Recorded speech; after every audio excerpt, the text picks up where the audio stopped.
کیا آج ہمارے دین اور ایمان میں اتنی کمزوری آ گئی کہ جب جس کی جو مرضی ہو کوئی ایک بات کر دے اور ہم کنفیوز ہو جائیں؟ پھر اپنے عقائد پر، اپنے معمولات اہل سنت پر ہم کنفیوز کیوں ہوتے ہیں؟ کیونکہ ہمارے پاس بھی علم نہیں ہے، شیطان کو موقع ملتا ہے، وہ ہمیں ڈسٹرب کرتا ہے۔ تو خدا را سب سے پہلے یہ ذہن بنا لیجئے کہ ہم نے دین کس سے سننا ہے، دین کس سے سیکھنا ہے۔ بڑے سمجھدار لوگ بیٹھے ہیں، میں اگر آپ سے سوال کروں کہ جناب آپ نے اپنا گھر بنانا ہے تو گھر کس سے بنائیں گے، تو آپ کہیں گے بلڈر سے بنائیں گے۔ تو میں کہوں یار آپ نے کپڑے بڑے اچھے پہنے، لگتا ہے درزی بھی بڑا اچھا ہے، اسی سے گھر بھی بنا لیجئے، کپڑے بڑے اچھے سیتا ہے، آپ کا گھر بھی اچھا بنا دے گا۔ آپ کہیں گے جناب درزی کا کام تو کپڑے سینا ہے۔ مولانا صاحب آپ کی لگتا ہے طبیعت ٹھیک نہیں ہے، درزی کپڑے سیتا ہے، بلڈر جو ہے وہ گھر بناتا ہے۔ اچھا جناب، پھر اس کے بعد آپ کو جناب ڈاکٹر کی ضرورت پڑی، طبیعت خراب ہوئی، تو اب میں آپ کو کہوں کہ آپ ایسا کیجئے کہ آپ چپل بڑے اچھے سلوا کے لائے تھے، اسی بندے سے آپ اپنی دوائی بھی لے لیجئے۔ آپ کہیں گے لگتا ہے آج آپ نے دوائی نہیں پی ہے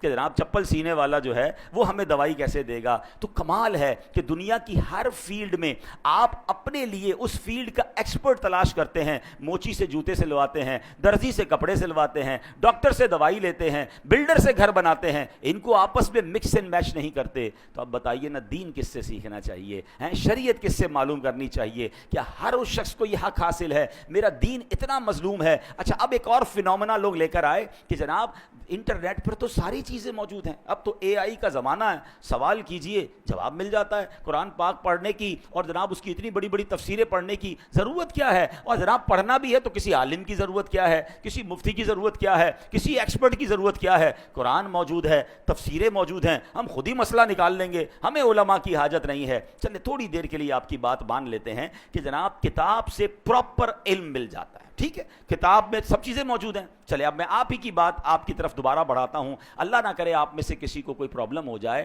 یا آپ کے گھر میں کسی کا آپریشن ریکوائرڈ ہو، تو جناب آپ بھی کتاب اٹھائیے کہ ٹانگ کا آپریشن کیسے ہوگا۔ بلکہ اب صرف کتاب نہیں ہے، یوٹیوب پر تو ٹیوٹوریل موجود ہے نا، ویڈیو بھی موجود ہے کہ یہ والا آپریشن کیسے ہوگا۔ تھوڑا مزید سوال اے آئی سے کر لیجئے کہ کون سا چاقو استعمال کروں، کون سی چھری استعمال کروں، پہلا کٹ کدھر لگاؤں، دو چار دوست جمع ہو جائیں اور ٹانگ کا آپریشن گھر میں کر لیجئے، 2-4 لاکھ روپے بھی بچ جائیں گے۔ آپ کہیں گے یار کیا ہو گیا آپ کو؟ بھائی جان کا معاملہ ہے، کسی ایکسپرٹ سے کروانا پڑے گا، کتابوں میں ضرور لکھا ہے لیکن ٹانگ ضائع ہو جائے گی، دل کا آپریشن ہم نہیں کر سکتے، حالانکہ اس کا پورا طریقہ انٹرنیٹ پر موجود ہے۔ آپ کہیں نہیں، اس کے لیے برسوں کا ایکسپرٹ چاہیے، بلکہ آپریشن تو اس سے کروائیں گے جس کا آپریشن کرنے کا تجربہ بھی ہو اور اس کا آپریشن کامیاب بھی ہوتا ہو۔ 4 دوستوں سے بھی پوچھیں گے، 3 رائے لیں گے، ایک رائے پر بھی لوگ آپریشن نہیں کراتے۔ کرنا بھی یہ چاہیے کہ 3 طرف سے رائے لے کر پھر آپریشن کی طرف جانا چاہیے۔ آپ کہیں گے جان کا معاملہ ہے، جسم کا معاملہ ہے، باڈی خراب ہو سکتی ہے۔ سبحان اللہ، آپ نے میرا ہی جواب دے دیا حضرت۔ اب میرا ثواب سن لیجئے، مجھے ایک بات بتا دیجئے، کسی کی ٹانگ زیادہ قیمتی ہے یا اس کا ایمان زیادہ قیمتی ہے؟ میرے ایمان پر جس کی جو مرضی آئے چھری کانٹے لے کر آ جائے کہ میں تمہارا ایمان کا معاملہ ٹھیک کرتا ہوں، تمہارا دین میں تمہیں سمجھاتا ہوں، آپ پڑھ لیں نا، آپ ہی خود ہی قرآن سے اور تفسیر سے پڑھ لیں۔ آپ کہیں گے نہیں جناب، باقی دنیا کے معاملات میں جب ایکسپرٹ ریکوائرڈ ہے تو مجھے قرآن کے علم کے لیے بھی فہم القرآن والا مفتی اور عالم ریکوائرڈ ہے،